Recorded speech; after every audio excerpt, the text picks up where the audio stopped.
Please activate the subtitles. My name is Roger Cullen and this video is going to be very different. This is from a series of videos named Real Life English, and today I'm going to talk about something really controversial. But before we start, remember to hit the like button, subscribe to the channel and click the bell to allow notifications so that you'll never miss any of my new videos. Now without any further ado, let's get started. As you know, I'm a teacher and I've got many students and I teach them via Skype, and for some crazy reason they keep asking me things related to politics and about my opinion about Bolsonaro and Haddad and all of that. In my last class that ended 20 minutes ago, my student asked me what I thought of the Rouanet law. Well, the Rouanet law is a Brazilian law that was intended to encourage cultural investments that can be used by firms and citizens to help finance cultural projects. Anyway, it's a law to boost cultural events and art. I think it's important to invest in culture and art. But my question is, what is art? My concept of art is different from yours, I don't know, but maybe. Who determines and judges who this investment is going to? What entitles this person to do that? I'm going to tell you something that happened to me and then we can kind of relate that to this law.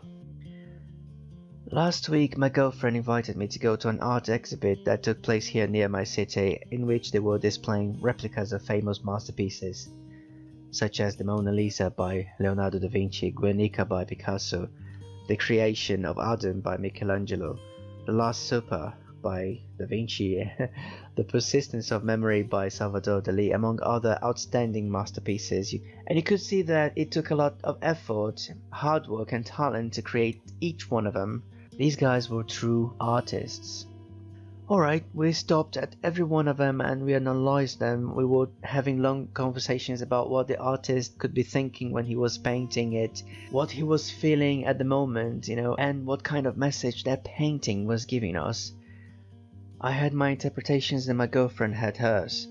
We had an insane conversation because we saw things so differently and we understood all of these paintings so differently. And it was a beautiful thing because it means that those paintings were somehow alive, talking to us in so many peculiar and different ways.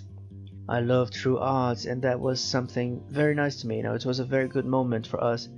Nevertheless, at that same art gallery there was a place dedicated to some abstract art, with photographs of modern painting, abstract stuff, and also of other art galleries with that sort of art. Some of them were really good, and yes, I really like abstract art, so that's not the problem, that's not the point. But I've got to confess that some of the paintings made me laugh, and I'll tell you why. I understand why this painting by Peter Paul Rubens was sold for $104 million. Alright, okay, I can see the drama, I can see feelings, I can see suffering, I can see art, but now look at this. This was sold for $46 million.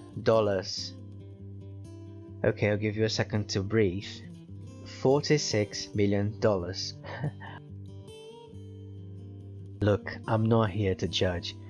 What I'm doing here is just opening a window of opportunity for us to debate. If you disagree with me, I please ask you to leave a comment telling me why you think differently.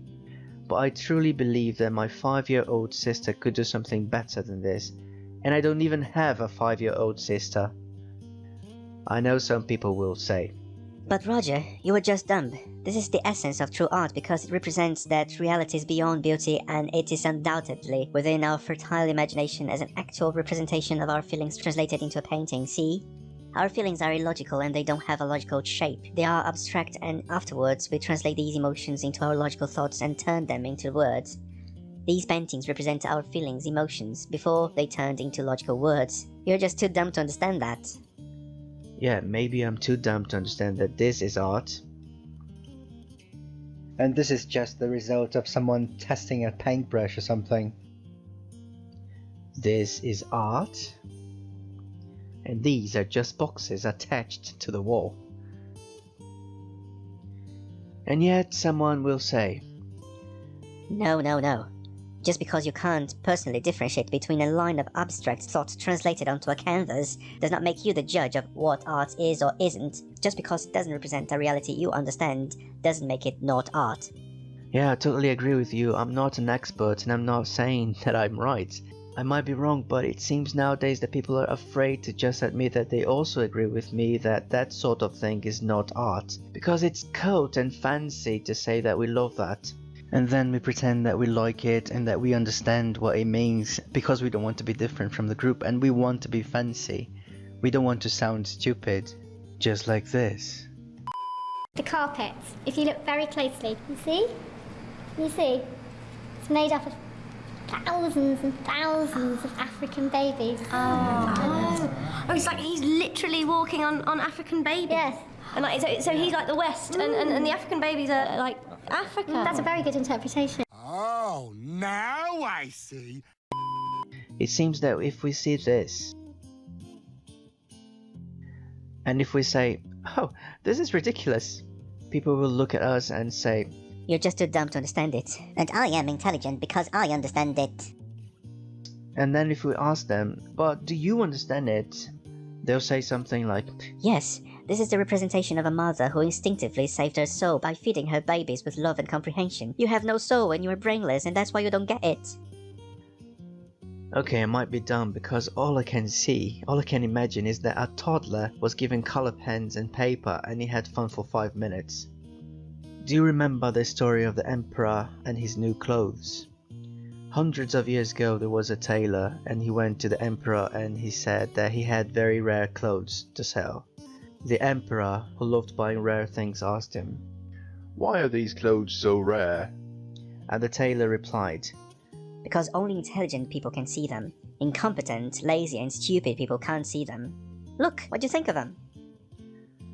The emperor couldn't see anything, but he was ashamed to admit that. Otherwise people would think he was stupid. So he said that he loved those clothes and he bought them for millions and millions. He then wore these clothes and nobody in the kingdom could see them. They could only see the naked emperor. But nobody said anything because they didn't want people to think they were dumb. The moral of the story is, the tailor got rich. Okay, just kidding, that's not the moral of the story. I think it's important to invest in culture and art. But my question is, what is art?